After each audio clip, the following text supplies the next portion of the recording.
we're here with John and Graham um, to talk all things Georgia football. Spring practice, Georgia's made a couple of big hires. We're going to get into all the things. We'll get into some listener questions from our DawgsCentral forum. Before we do that, Graham, how's it going, buddy? Sir, it's going well, man. It is like low 40s and rainy every day out here this week. So like seeing pictures from spring ball in Athens popping up on Twitter, it's giving me a little hope that we're going to get to the other side of the cold weather. So definitely excited to be back into some form of like football season, I guess.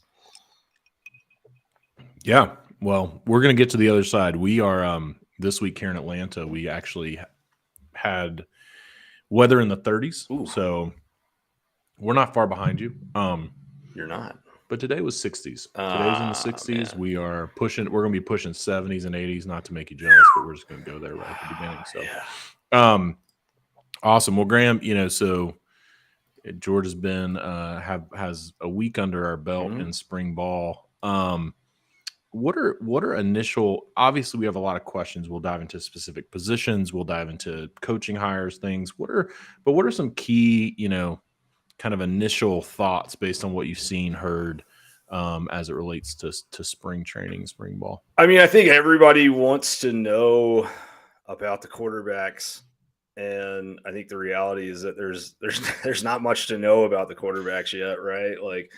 Georgia. I mean, Kirby's not going to get up and just like tell us everything about the quarterbacks and who's going to start and how they're progressing each individually. I mean, I think maybe the most informative thing that he said was his opening presser of spring when he said, don't count out Gunnar Stockton, just kind of slid that in there at the end. But I think that's also created like there's just full transparency, right? Like, I mean, I've posted things over going back to last fall of like, hey, this Gunnar Stockton kid is pretty impressive and people like him and the coaches like him. And, I think just from a personality standpoint, from how he carries himself, you had talked about his preparation at one point on one of our shows. Like, I think he checks a lot of boxes in terms of what you want out of your quarterback. He's also a redshirt freshman. And the other reality is just, like, if Georgia goes and hands Gunnar Stockton 60% or 70% of the first team reps tomorrow, then they're in danger of going into the season with one scholarship quarterback. And I'm not saying he deserves that at all either. I want to be clear. Like, I like Carson Beck is a little bit above everybody else, but point being, like, G-Day might be informative on some level because we'll at least see these guys throwing against something resembling live action. But other than that, I mean, like, I ask about quarterbacks every time I talk to sources, and it's like, they've all had some good throws. They've all had some bad throws, and it's like, that's probably what we're going to hear every day from now until Georgia kicks off their season next Labor Day. So I think everybody just needs to kind of slow the roll maybe on the quarterback battle, or maybe wait until, like, I think fall practice is when we're really going to find out what's going on there. Yeah. And that's really, I mean, that's how it should be, right? I mean, at the end of the day, spring ball is not, I think there's this misconception that spring ball is for evaluating starting positions.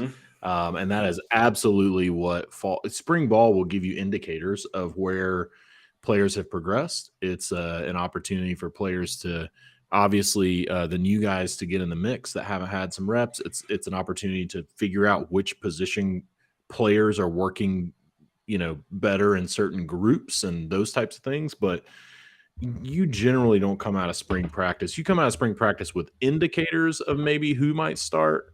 But that's absolutely fall camp is when it really gets down to all right, who are the actual 11 or 22 on offense and defense that we're rolling out there. So so I'm excited to see what we can learn, though. I think there's a lot that I'm interested to see, especially over the next couple of weeks and leading up to G-Day, to see what these guys can do. I mean, Georgia has a lot of talent on this roster that we haven't it's hard to say. It's hard Yeah. to say. It's like Georgia has a lot of talent that we haven't seen, but we're in that cycle at Georgia. If you're a Georgia fan, you're absolutely in that cycle of there's a lot of talent that you haven't seen every year, and that's exciting this time of year, especially. So It is, and I mean, I think this is a good time of year to remember like guys like Jermaine Johnson, who left Georgia because they couldn't get more than 150 snaps a season, and all of a sudden they're the best defensive player at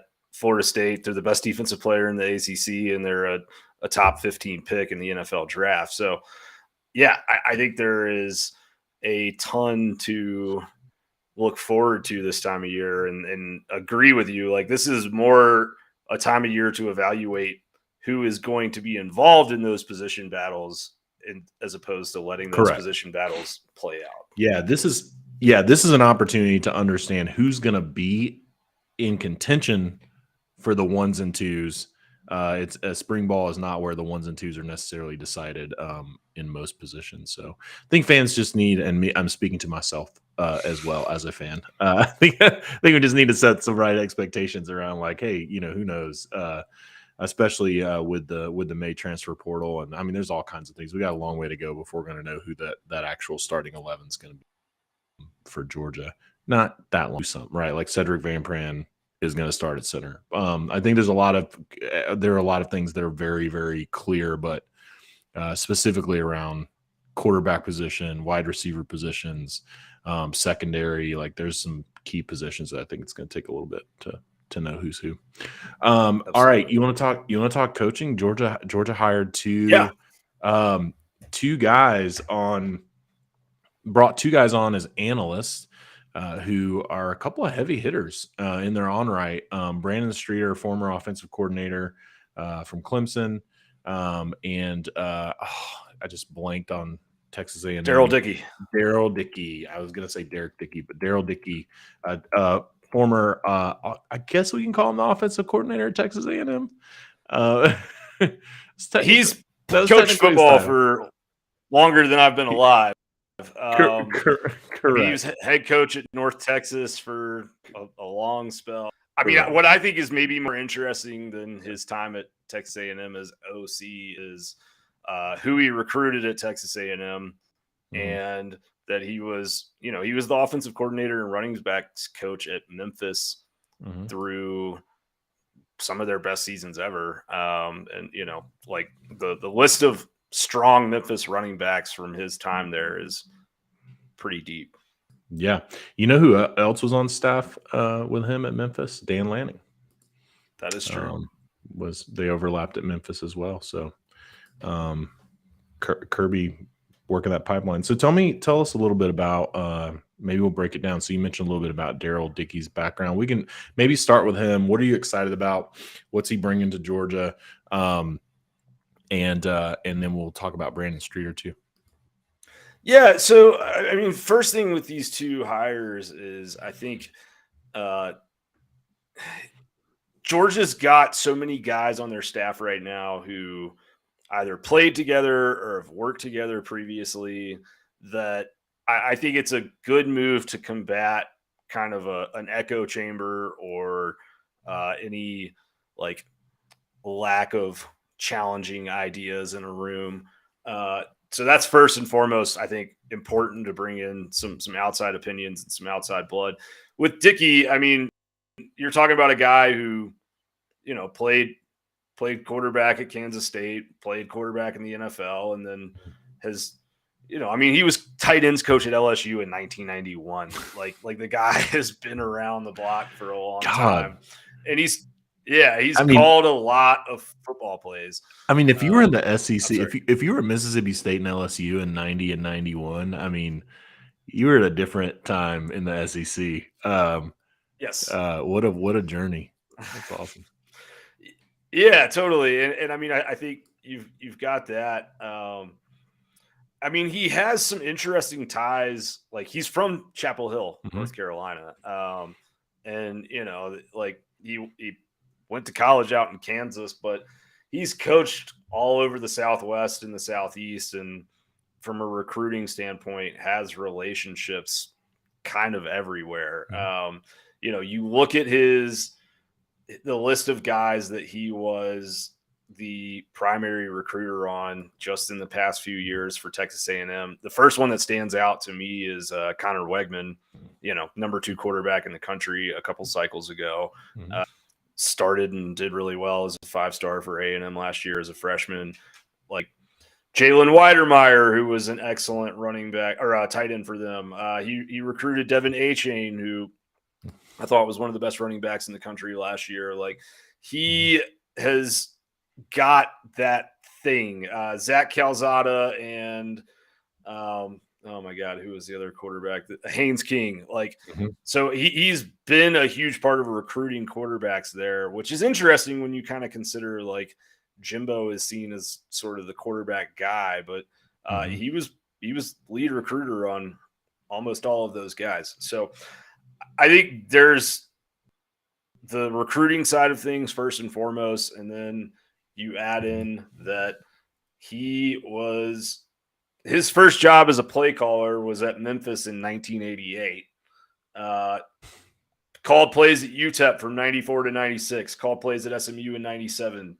Then he's head coach at North Texas for 8 years. And then he's calling plays at Utah State for 2 years. He's calling plays at New Mexico for 2 years. He's co-OC at Texas State, calling Memphis for 5-6 years. Like the guy is drawn up a lot of game plans. And I mean, I look back, a lot of the focus and conversation is going to be how does Georgia replace Todd Monken this offseason? And I think when you talk about that, like you're looking at the Monken philosophy was, he said he sees an offensive staff like a rock band and everybody's kind of contributing their own notes. And I think you're bringing in a guy that is going to have a lot of good contributions to the song, so to speak. So, yeah. And I'll also bet he ran a lot of plays out of the I formation back in the day. So Mike Bobo has it. No, I'm kidding. This is all a conspiracy to get Georgia back to the I formation. Look, man, Georgia should come out on G-Day first series and just run like total full house backfield. I want 3 backs in the backfield, the entire first drive just as an epic troll. Look, Mike Bobo has a sense of humor, okay? I tweeted during the 2021 Georgia Auburn game that Monken ran a goal line play with a Kendall Milton in his fullback for a touchdown. And I said, like, that's some high-level psychological warfare against a Mike Bobo team. 2 months later, Mike Bobo liked that tweet, like, after the season. And I thought it was the greatest thing ever because he's got clearly a sense of humor about himself. So good. I just want all I want is at some point next year, somebody in a Quavon Hicks face mask with a hand in the dirt in the Georgia backfield would make me very happy. Just give me the crisscross Quavon face mask and let's roll. Awesome. So that's great. So Brandon Streeter. So what I love is what Kirby has put together, what he's putting together here, especially in this offensive group, is there is such a good mix of perspectives, right? So you have Daryl Dickey, you have Mike Bobo, you have the guys, Brian McClendon, who's already on staff, Todd Hartley, who's been on staff for a few years. Yeah. You've got Dale McGee, and now you also add Brandon Streeter, who long run at Clemson, very long, 18 years or something. Yeah, 18. He's been coaching 15 years as a player, 18 years, but 50. Yeah. Between a player and a coach. That's what I was trying to get to, is 15 years at Clemson between a player and a coach. But Dabo got caught in a situation where DJU wasn't performing, the offense wasn't clicking, and so Dabo had to make a move. And I think Georgia's going to reap the benefits of a guy like Brandon Streeter. So what you mentioned, I think with Brandon Streeter, with Daryl Dickey, it's the same thing with Brandon Streeter, except, you talk about recruiting. This guy, primary recruiter on Trevor Lawrence, primary recruiter on Cabe Klubnik, DJU, guys like secondary recruiter on guys like Miles Murphy. I mean, he's just been in these guys at Clemson. He has brought in some dudes. And So recruited the state of Georgia a lot as well. Yeah, that's exactly where I was going with that. I think he knows this state from recruiting at Clemson, knows this state as well as folks on Georgia's staff, and that's really exciting. I also think when you look at some of the concepts that Clemson ran were actually really good. So Graham, you want to talk a little bit about Brandon Streeter? Yeah, I mean, there's DJU last year was a better quarterback than he was the year before, in my opinion. And I mean, like, there's times like go and watch the Clemson Wake Forest game where, he's making some pretty impressive downfield throws. And I think the question on Streeter, like, he was quarterback's coach at Clemson, right, for a very long time, going back to 2015. So he was Trevor's quarterback's coach. He was there with Deshaun for a little while. Didn't recruit Deshaun, but was his quarterback's coach.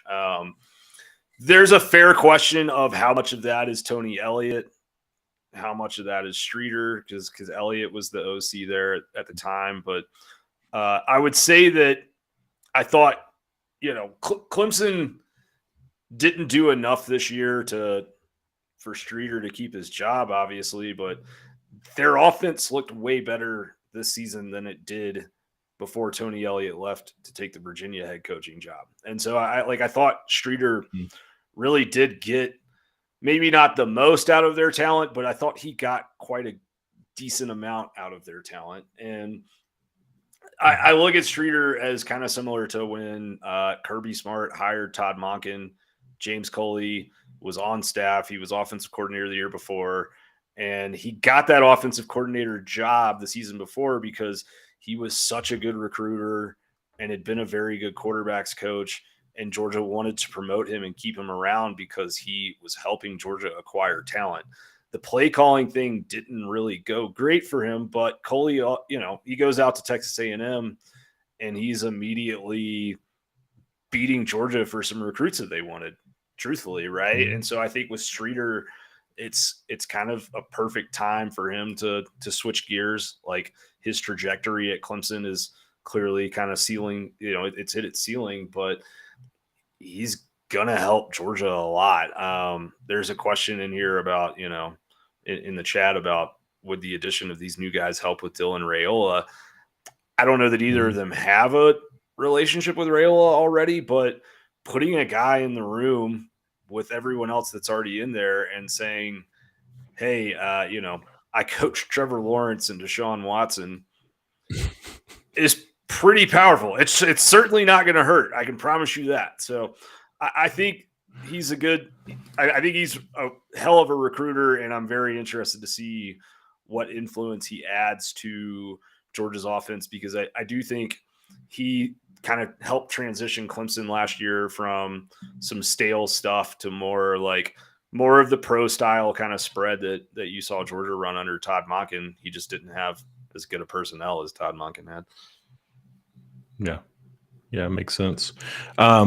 Awesome. Well, let's jump into, we asked for some questions. If you guys are watching on YouTube, definitely feel free to throw in any questions that you have. We asked our DawgsCentral subscribers to submit some questions as well, so we're going to go through a few of those. Most of these are about Georgia spring practice, position battles, and so we'll dive right in. The first one, Graham, is about wide receivers. So why don't we start there?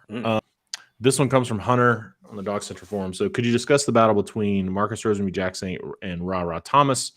Also, is CJ Smith making a move this spring? I think it's a little early to tell who's making moves and who's not, so we'll kind of punt that one. But let's talk about Marcus Rosemy-Jacksaint and Ra Thomas. Yeah, I mean, how do you see that? How do you see that playing out? I think one thing that's interesting is Rosemy. I think maybe this spring is the closest he's looked to where he was before that leg break. That type of injury requires you to stop conditioning at all for a very long time. And it just when you're talking about these level of athletes, it may be, a 5 or 10% difference, but that makes a huge difference on an SEC football field. And it kind of reminds me of Nick Chubb when, the end of 2017, we finally started seeing him like break away from defenders again. It took a couple years off that ACL for him to really start looking like his old self. So I think that's what's happening with Rosemy. And I mean, he's Mr. Reliable from a blocking standpoint, which we know is very important to what Georgia does. And then he has very great hands. He has the biggest hands of any receiver on the team, and he knows what to do. And he's, I would say, superb against zone coverages at knowing where to sit down and find space. And, 3rd and long crossing routes to Rosemy was something Georgia lived off of last year. And it was something Stetson Bennett was really comfortable with and trusted him on. So point being in saying all that is like, someone's going to have to do a lot to just move him out of the way. And Ra Thomas is very talented. I think on Saturday, I believe it was, like, he, made an impressive contested catch in practice. And, you see that. But what's interesting is just for him and Dominic Lovett both coming from Missouri and coming from Mississippi State, there's a learning curve to how Georgia practices from an intensity standpoint, from a physicality standpoint. You got to be on all the time. And I think they're learning the offense, and they're learning kind of the Georgia way, so to speak. And that's going to take a little bit of time for them. I don't know that, it really matters who's named starter, so to speak, when we get to September, because Georgia's going to rotate receivers, and I would expect both those guys to play a lot.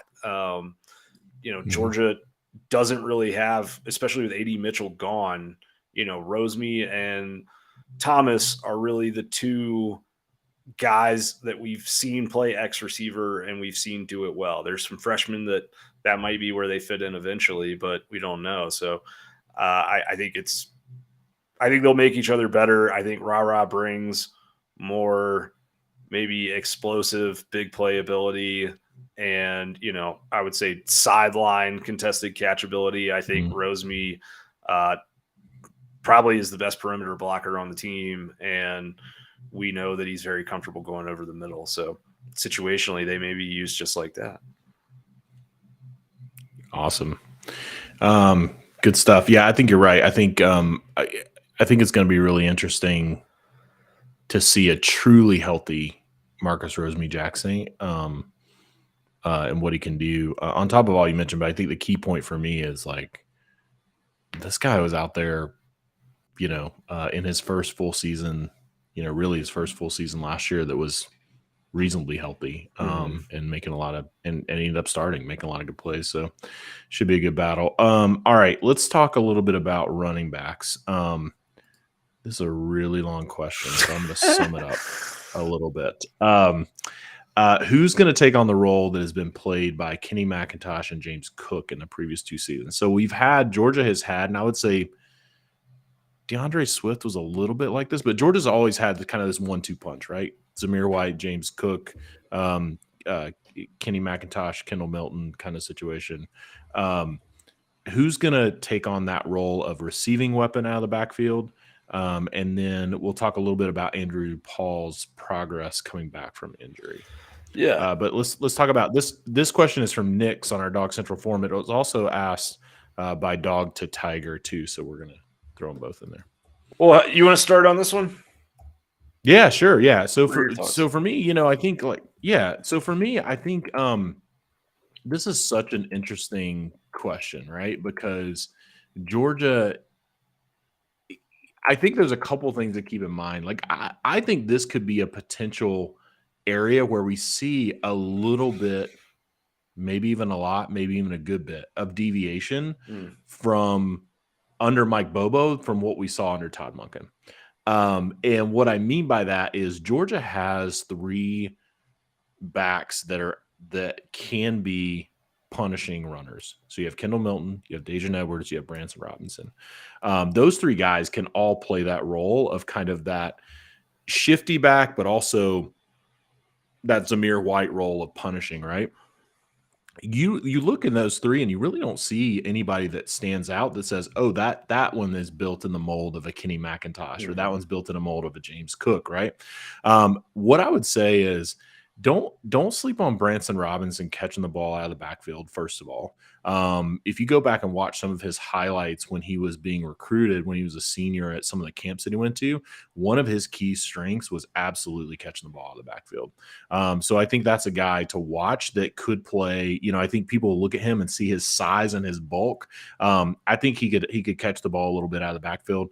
My best guess would be Dejan Edwards is going to play this kind of role if he can get his receiving skills and his route running down. He's the guy that would play this role in this offense in 2023, is my initial thought. But you don't really have that prototype of a McIntosh and Cook. And I think that's going to be interesting to see how Mike Bobo evolves with these skill positions, right? Because you do have, I think, my personal opinion, I do think you have more athleticism on the perimeter with guys like Dominic Lovett, Lab McConkey, Marcus Rosemy-Jackson, Ra Thomas. Like, I think you're going to see a lot of what Kenny McIntosh and James Cook doing going to those kind of guys, Yeah. And seeing a more traditional kind of running game. What are your thoughts? Yeah, no, absolutely. I agree with you. I think, well, the first thing I would say is it's going to be really hard to replace Kenny McIntosh.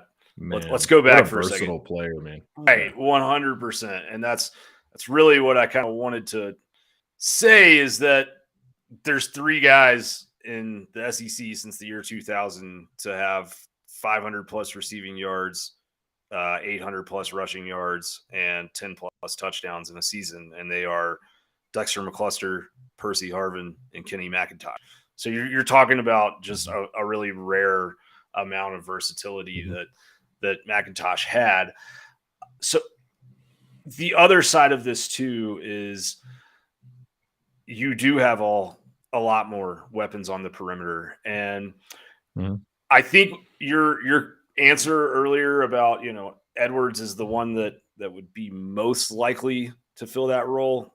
I think that's clearly the answer. I guess one sort of interesting kind of maybe piece of foreshadowing for this season is you look back in the 2021 national title game, we saw Kenny McIntosh lined up in the slot at receiver, making some catches, influencing the defense in that way. Go to the 2022 national championship game, Georgia TCU. We saw Dejan line up in the slot. We saw him actually line up out wide at one point in that game. On the season, he had 11 snaps lined up as a boundary receiver and 16 snaps lined up in the slot, which is more than anyone else in the running back room had other than Kenny McIntosh. So I think that's the natural progression. But again, he's not Kenny McIntosh. And Kenny McIntosh was so good at just basically running this little flare route out to the side and it being a dump off or an outlet, or, Stetson, if he saw that a linebacker didn't follow McIntosh, he would just flip it to him.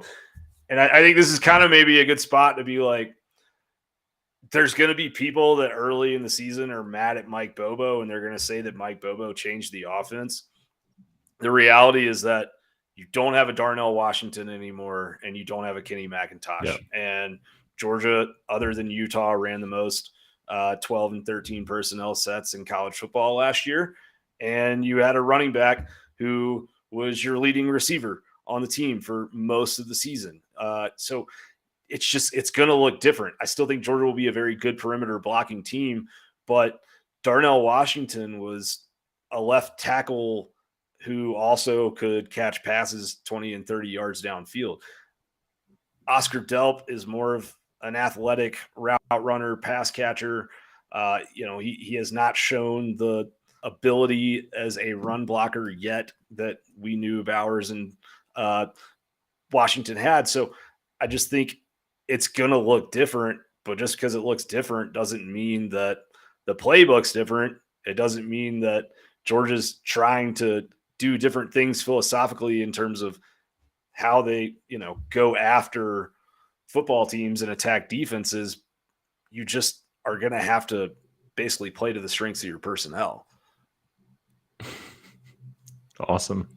We have I think you're right. And I think that's definitely what we'll have to do. We have a question that I want to make sure that we get to. Maybe this is a suggestion from Saturday Down South, AKA Chris Marler. Please talk more about the 2022 national championship and less about the 2021 game, please and thank you. Graham, in case anyone forgot, 2021. What happened there? Kirby Smart beat Nick Saban for the first time in his career. What? And likely the last time, because I'm not sure Alabama's going to make it to the SEC championship or the playoffs again under Nick Saban anymore. So we'll talk about that. But thank you so much for the suggestion. Sadly, we're going to continue talking about 2022 and 2023. So good stuff. All right, let's see what else we got in here. That's awesome. Welcome. We welcome everybody into this show. Come on down. We're a lot of people that we shouldn't let in here, but we just do. Awesome. Let's see. Do you think this is a good question. Do you think any of the freshman edges will see any significant playing time this year? That's a great question. Man, and boy, do we have some freshmen. Yeah, it seems like all three of those guys are hits. Just early reviews. I mean, yeah, like, and the one that then Pimba and Damon Wilson were both like 5-star, kind of, they're Florida kids, a bunch of attention and all of that. Mm-hmm. And Gabe Harris may end up being like the most productive of either of any three from just like a pure snap count standpoint, because I think he's kind of more in the mold of your traditional like Georgia 4-eye defensive end who can set the edge and rush the passer well, but also is a monster against the run. But I don't know, man. I keep hearing like Mpimba has been very impressive in the weight room. But Damon Wilson is just a little bit different, I think.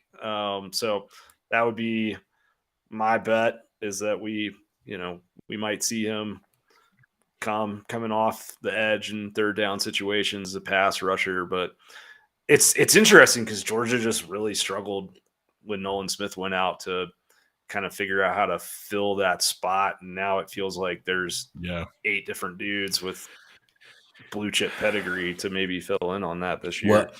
Well, one of the things we know, I think there's 2 things that we know from last year: Kirby Smart, Will Muschamp, Glenn Schumann, all those guys, Trey Scott, Deribe. No one is afraid to play true freshman on the defensive side of the ball. If you can come in and get after it, you're going to play. And secondly, we have learned that they will put Chaz Chambliss in there, and so these guys, at the end of the day, you better bring it, because they are not afraid to put Chaz Chambliss in there to take up space if they don't feel like they have a better option. Mm-hmm. And so you did go from not feeling like you have a better option to, boy, you're going to have some options. So really, really excited to see that position group for sure. Yeah. And I think it's probably a bigger storyline than most have made out of it, that you have Jalen Walker and Marvin Jones Jr. out for the spring. I mean, like, both those guys are really talented. I think Jalen Walker, just going back and watching his performance in both college football playoff games, he could be I think Dallas Turner from Alabama is a really good comp for him. Like, he can come screaming off that edge a lot. So it's a very good opportunity for these young guys to come in and assert themselves and take reps that probably wouldn't have been there otherwise. Yeah, it's going to be good to see. All right, let's take another question from the forum. So this is from our friend Woodstock. Thanks for the question. Who seems to be in the lead for the second string in the linebackers room? So I think we'll narrow this down maybe. I think we're assuming inside linebackers because I think we're assuming Yeah. that JDJ and Smile London are going to take the starting roles for that Mac and Sam kind of role. Who do you see? I'm sorry for that Money and Mac kind of role, but who do you see coming up behind them, Graham? Man, that's a tough one. Like Tresman Marshall transfer, but you still have Ryan Davis in that room. So, like, I think that's the obvious answer based on experience. He played the third most snaps of any inside backer on the team last year. But, dude, like the talent of those young guys again is real. Troy Bowles has not enrolled yet, but CJ Allen and Raylan Wilson are both on campus, and both of them are just freaky big and fast. I keep hearing about CJ Allen a lot. Like I've had people tell me CJ Allen is just as talented as Dumas Johnson right now. That doesn't mean he knows the defense like Dumas Johnson. Doesn't mean he has the instincts that Dumas Johnson does. Doesn't mean he's the leader that JDJ is. But that dude is going to play a lot of big snaps for Georgia in his career. And so I'm going to make him – I would say him and Davis right now would be the two in line behind Mondon and Dumas Johnson. Yeah, I agree. And, man, what gosh, we talked about the talented edge. That talented linebacker, holy smokes! Again, yeah, it's such a hard position to play as a true freshman because of you've got to quarterback the defense. You got to know so much, but man, that talent is there. I agree with you. I think CJ Allen is the guy with Ryan Davis there. All right, another question from the chat here. Do you think we will continue with 12 personnel with Bowers and Delp? Go for it. Not in the same way. I mean, I don't think you can. I mean, I think you can put two tight ends in the field in some of these like bunch sets. Like, Monken used to run those tight bunches where, the tight ends would be up at the line and then you'd have a receiver behind them or vice versa. Like, I'm sure we will see two tight end sets, but until Oscar Delp can show that he, can run block like that. Yeah. It's different. Yeah, and I think people have to recognize, right? Like the 12 personnel was not 12 personnel where you had two guys running routes down the field, right? 12 personnel was you had Darnell Washington as extra lineman, or you had him on a mismatch, right? Like that was the 12 personnel. And so I think for me personally, I think the reason that we won't see it as much is because Oscar Delp and Brock Bowers are very similar style football players. The same thing with Pierce Spurlin, some of those other guys. You have guys who are very similar at that position right now. And when you have guys that are very similar in that spot, it does make it really difficult to you have a mismatch with one of them already, and then you've got these talented wide receivers. Like I think it's going to be a little bit different this year for that reason, for sure. Yeah, I mean, I would say, one of the kind of most surprising pieces of intel that I've heard so far this spring has been around freshman tight end Lawson Lucky, and just that like that dude looks the part athletically, and so that he could emerge and be more of that type of tight end that's a little better in the trenches. Let's talk about this real quickly. How many people were? I won't say how many. It's hypothetical, but not a rhetorical. A lot of people were saying Lawson Lucky's going to go to Alabama because the tight end room at Georgia is too crowded. A lot of people said he's not going to come in with Pierce Spurlin when you already have Oscar Delp and Brock Bowers there, right? Like there was all of these conversations, and all I've heard since the cleats have hit the grass in spring practice is this dude is a dude. And I am really interested to see what happens with Lawson Lucky, because there was a lot of people who questioned who had him as like the fourth guy on this like tight end depth chart. And man, I don't know if that's going to be the case by the time it's all said and done. Yeah, well, and I mean, there was people that were like, Georgia's going to sign Deuce Robinson and Sperlin and maybe Walker Lyons, and they're going to push Lucky out. Yeah. And then, I mean, I guess there's still a chance Georgia signs Deuce Robinson, but that's looking less and less likely than it did before. So, I mean, that's kind of the caveat to the 12 personnel question, right? Is I think Oscar Delp is, he's more of that stand-up Y kind of tight end that lines up in the slot, and his size is a mismatch, and his athleticism is too much for most of your inside linebackers that you face. But and that's why, and I think it's honestly, this conversation is a good reminder of why Brock Bowers is so incredible, because he is that dude as a route runner and a pass catcher. And, he's just this explosive athlete who can high point the football.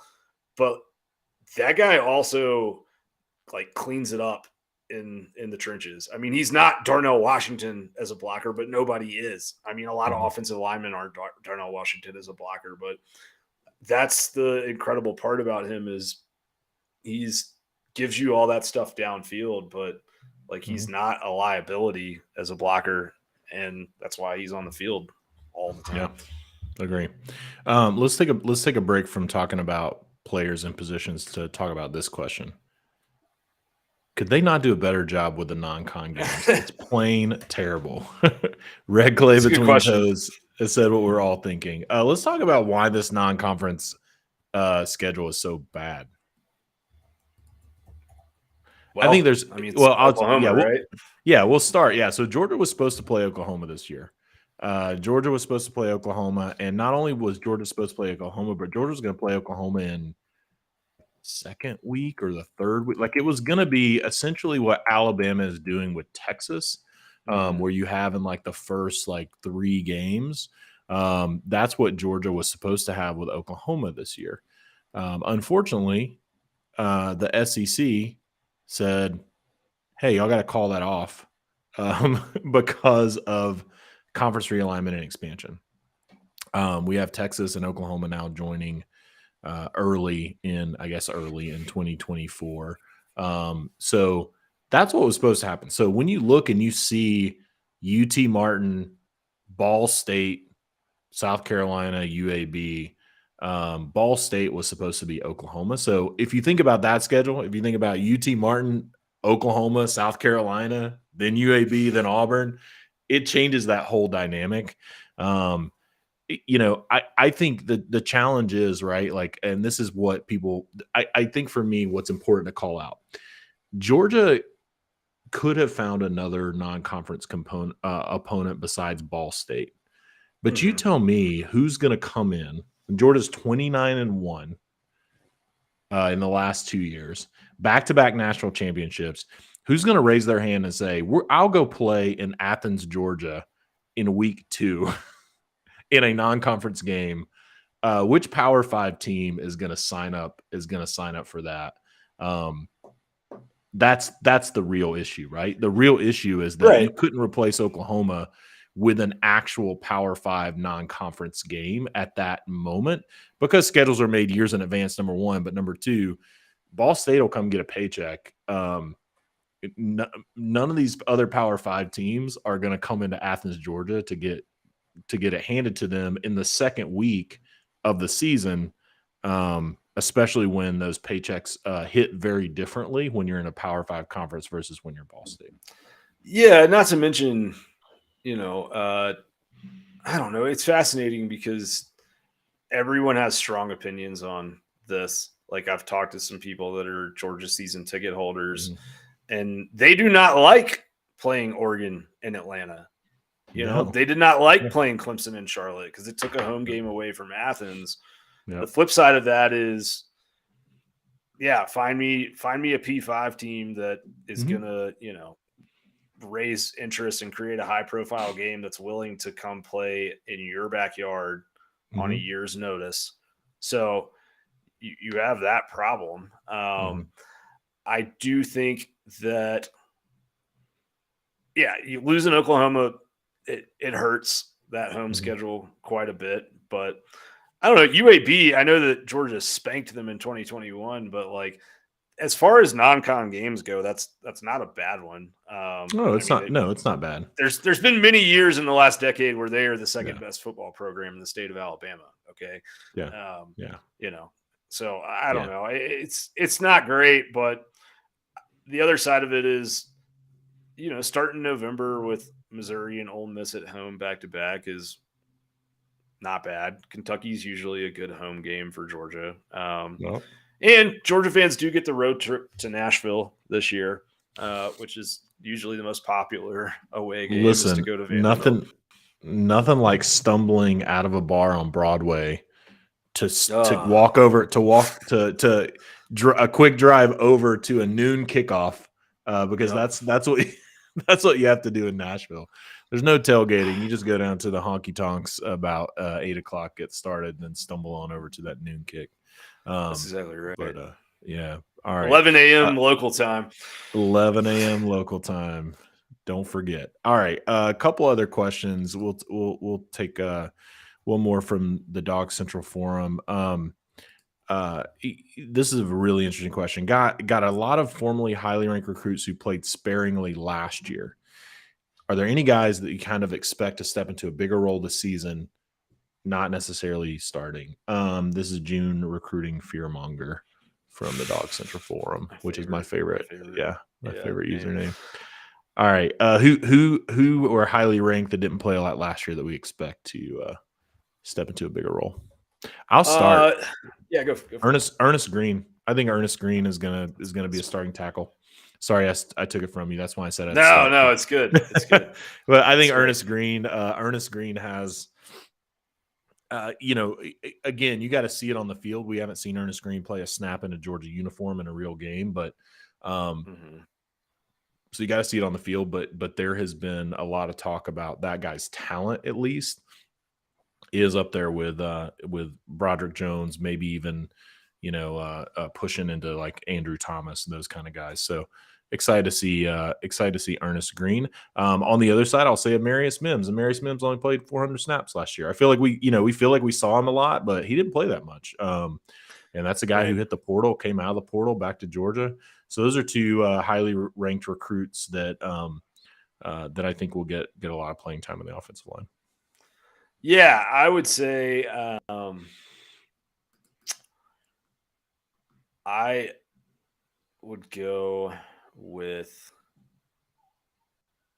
Dalen Everett is a good candidate to be DB2. He was the first defensive back off the bench last year for UGA.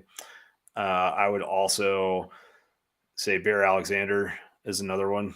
Like, I know we saw him flash at times, but I think, you're going to see him take on something more akin to starter snaps in 2023. And then a last one I'll throw out, it's kind of a good name to watch, is Ja'Cory Thomas in that safety battle. He was kind of, I don't know. It's weird to say a guy who was a 4-star and the 311th prospect in the nation was like a little overlooked as a recruit for Georgia, but he was in that 2022 class compared to some of the big 5-star names they signed in the defensive backfield. And he came in and seemed to grasp things a little bit quicker than most. And I think that, he's going to have a productive career for some point at Georgia. And I just think like maybe he slides into that safety role. I wouldn't be shocked to see that. Yeah. I think you're going to have, safety. I think it's that. I think you're pretty solid, obviously, with Malachi Starks. But then I think you have guys like David Daniel Sisavon. You've got Ja'Cory Thomas. You've got, Dan Jackson was hurt last year. He's coming back and will be in that mix for sure. You also have, somebody asked in the chat about Jonel Guerrero. I think that's the guy that's going to be incredibly talented that that could be pushing for playing time. At least he's definitely, in my opinion, he's going to see the field quite a bit. I don't know that I don't know. We'll see how many of those snaps are meaningful in terms of it's not a blowout or those types of things. But I think that guy's going to play. And the other one that Have Jeep Will Whiskey mentioned in the chat was Kristen Miller. I love these names. You guys are this is the best. You guys are great. Yeah. I have Glass Will Whiskey, so that's all I need. But I would like to have a Jeep. Kristen Miller is one. I think Kristen Miller is one to keep an eye on. I think he's obviously going to be behind some really experienced guys in the middle of that defensive line. So you got Stackhouse, you got Zion Logue, you got guys like that. But Kristen Miller, I think, could have some playing time. So John, yeah, I've got a fun game here for you that just came to my attention. Here we go. So FanDuel today released their look ahead game lines for the 2023 season. Okay. One thing that immediately stands out is Florida is a 8-point underdog to Utah, who might not have their starting quarterback on opening weekend in Salt Lake City. Florida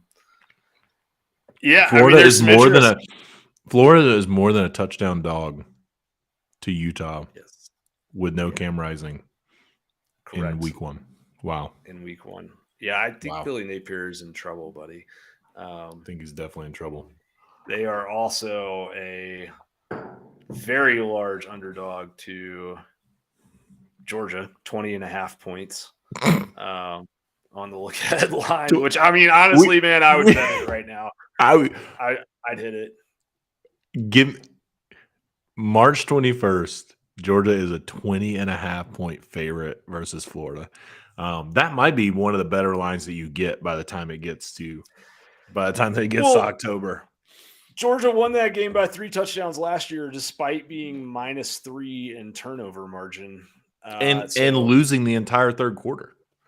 Yeah, and just kind of not showing up after halftime. Yeah. Georgia is a 7.5 point favorite right now in Knoxville against Tennessee on November 11th.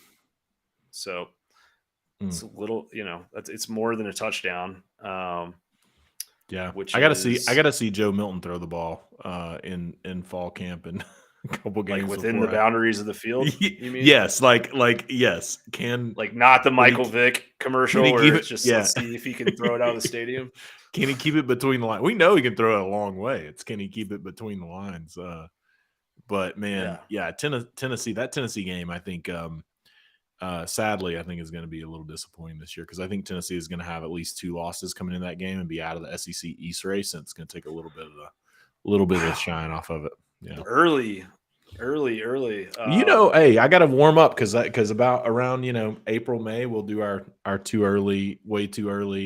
Yes, we will predictions. So I know, once we get some spring games, I start forming some pretty strong opinions. One thing I thought was interesting. I love that you wait.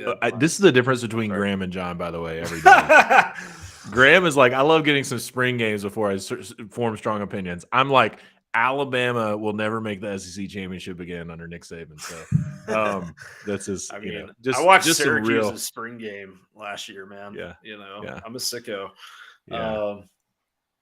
So TCU is an 18.5 point favorite over Colorado on opening weekend. Which is a lot of points. I don't know. That's one that I might pick off. Also, I mean, just some week 0 lines of interest here in week 1. UNC is a 1.5 favorite over South Carolina. Not boding well for Shane Beamer. FU a 1 point favorite over LSU. Neutral site in Orlando. Florida State is about to see if they can do the Lincoln Riley as well as Lincoln Riley did it. Because Norvell is turning over. I mean, how many people do they get from the portal? It's insane. Their roster I want to say it's Yeah. like 40% from the portal at this point, and so that's going to be real interesting to see. I know they have a lot more experience than Lincoln Riley had at USC, obviously, but a lot of roster turnover. I would take LSU in that Florida State game. I'm not telling people what to bet in March, but I think LSU is going to be. I think they're going to be pretty good this year. You want to? I do too. You want to Yeah. see something that's kind of damning or interesting, I guess. Hmm. So, Florida, as we established, 8-point dog on the road in Salt Lake, opening weekend to Utah. Mm-hmm. Tennessee in week 3 is only a 6.5-point favorite over Florida. That is in the swamp, which is probably worth 2 to 3 points on that line. But yeah, kind of interesting considering, just comparative lines there. Considering Georgia is a 20.5-point favorite. Correct. And that Tennessee and would only be a 6. Being told that Tennessee is challenging Georgia for the division this season. Yeah. It seems like Vegas is power rating those two quite differently. Listen, since I've just been speaking my truth all night, tell Josh Heupel to score more than 17 points, and then we can talk about who's a threat to who. But until he can score more than 17 points, his defense. Well, they scored 17. It was 41-17 in his first season. Yeah. So tell him. So I'll give him the 17. But tell him, put up 20 on Georgia, and then we'll talk about who's a threat to who. But until that happens, I am not buying that Josh Heupel offense versus Kirby Smart, Will Muschamp, and Glenn Schumann. Just not buying it. Yeah, it's interesting. Like that offense, in a way, who can stop it and who can't is almost like a perfect separator of who's actually a national title contender in college football and who isn't. Because if you have the ability to play the run with a light box and you have corners that can play press coverage on the outside, like you will put Tennessee in hell. You will. Yeah. But I mean, it's kind of, Bama hasn't had that. Like they didn't have that last year when Georgia did. No one else that Tennessee faced had that. But Georgia did. I would say Clemson actually did a pretty good job of defending it in the bowl game until, their continued 3-and-outs and offensive ineptitude made that defense wear down. But it's just, it is interesting. Like if you have NFL guys on your front seven or on the boundaries, not even NFL guys on the boundaries, but just, guys who are well coached and know how to let a receiver not get a free release, you can shut it down. And it's fascinating too, just because Josh Heupel, if he finds a matchup that works, he will go back to it over and over and over. And that 2021 game you were just talking about, like he picked on Latavius Brini the first 2 drives. And then it was like Christopher Smith is coming down to play star. Yeah. Dan Jackson's going to safety. They switched it immediately. And it was a wrap. Yeah, and Georgia has the ability, like they've got dudes on the bench that they can adjust with. Yeah. Where Alabama let Jalen Hyatt score 5 touchdowns in a game. Like they never were able to adjust for that. Alabama, I mean, they should be charged with a criminal offense for letting DeMarco Hellams continue to just go out there on an island with Jalen Hyatt. I mean, to this day, I'm like, I have no idea what Nick Saban, Pete Golding, any of those guys were thinking, because they just kept letting it happen. Yeah. And I mean, incredible. The Heupel offense is not one that's filled with surprises from week to week. Like exactly what you're signing up for when you're going to play them. Correct. Well, interesting. Way too early lines. My way to yes, Harry. I mean toast. Toast Hellams.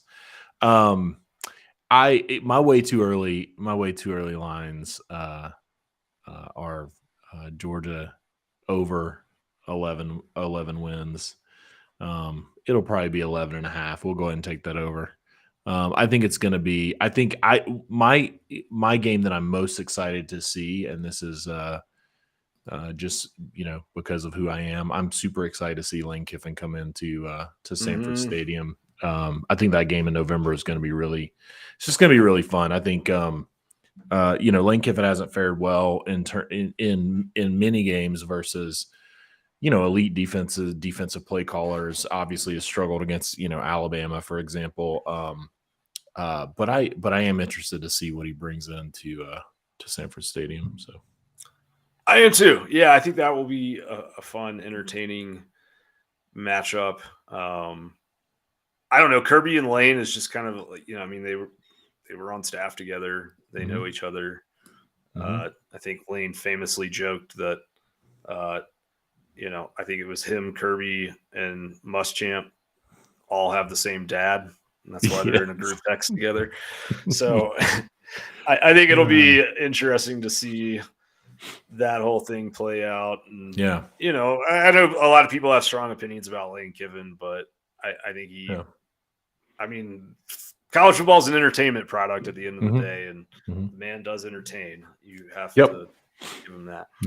Yep. Well, one question before we go. Do you think Mike Bobo got in that group text or no? With Lane, Will Muschamp, Kirby?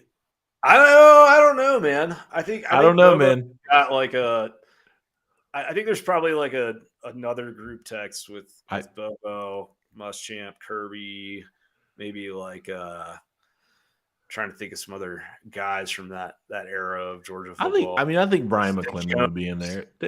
What's that? The Stinchcomb brothers. Oh, the Stinchcomb brothers. Absolutely. The next episode of Dog Central Live, we will uncover who is in the group text with Will Muschamp, Kirby Smart, and Mike Bobo. I think that's a worthy topic to go down. But this has been great. Enjoy talking about coaching. Enjoy talking about spring ball. Enjoy talking about early lines. You guys get over to DawgsCentral.com if you're not over there yet. Definitely join us. Subscribe. We're rolling out a lot of content around spring. Obviously, G-Day is coming up in about 3 weeks now. And so we know it. Yeah, 3.5 weeks. So we're going to learn a lot more over the next 3.5 weeks. Georgia's got the pads out. So much good stuff is rolling. So come over and join us. Follow me on Twitter at John Tweet Sports, Graham at Dog Out West, and we will see you guys next time.